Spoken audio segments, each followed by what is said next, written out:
passenger aircraft on our ramp transporting undocumented non-citizens. Please review the attached public affairs guidance on the issue. Burroughs' email then instructed uniformed military personnel to hide what was happening on the base from the country they're sworn to serve. Quote, do not take photographs and refrain from posting anything on social media. Now, Lieutenant Colonel Burroughs offered no national security justification for keeping any of this secret because there is no national security justification for keeping it from the rest of us.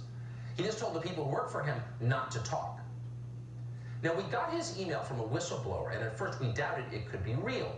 During the last administration, you'll remember, the Pentagon firmly refused to protect America's southern border. That's not our job, they said. It's too political. Send us to Syria.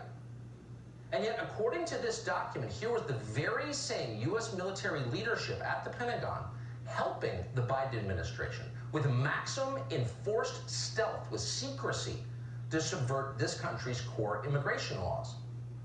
It was hard to believe that could be happening, but it is happening. The Pentagon has confirmed it to us. Spokesman Chris Mitchell described the flights from Laughlin as non-citizen movement, part of what he called the U.S. Immigration and Custom Enforcement's mission. He told us then to direct any further questions to ICE. So we did. We called ICE multiple times. ICE did not deny they were using Laughlin Air Force Base to relocate large numbers of foreign nationals into the interior of our country and do it secretly. The question is, where are all these people going? Several times ICE promised us additional details, but in the end we never heard back. Apparently, Americans do not have a right to know where foreign nationals are being resettled in their own country. We do know, thanks to the Center for Immigration Studies, that the administration, the Biden administration, has been sending illegal migrants all over the United States for some time now. Watch this.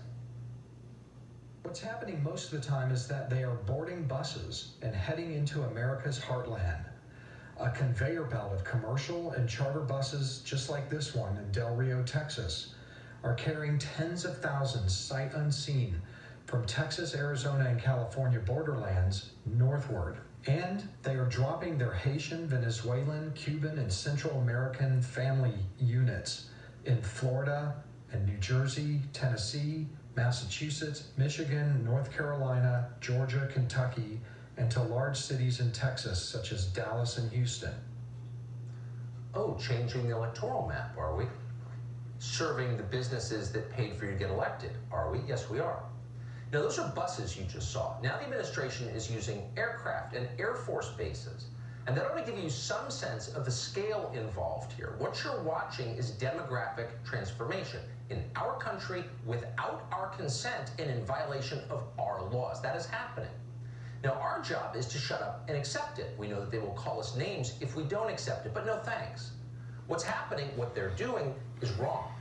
It is, moreover, a violation of the most basic promise of democracy, which is that citizens get to control who runs the government.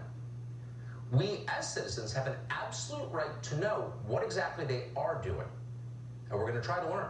So on More Tonight, we're joined by Stephen Miller, a former White House advisor who has deep knowledge of immigration law and of this. Stephen Miller, thanks so much for coming on.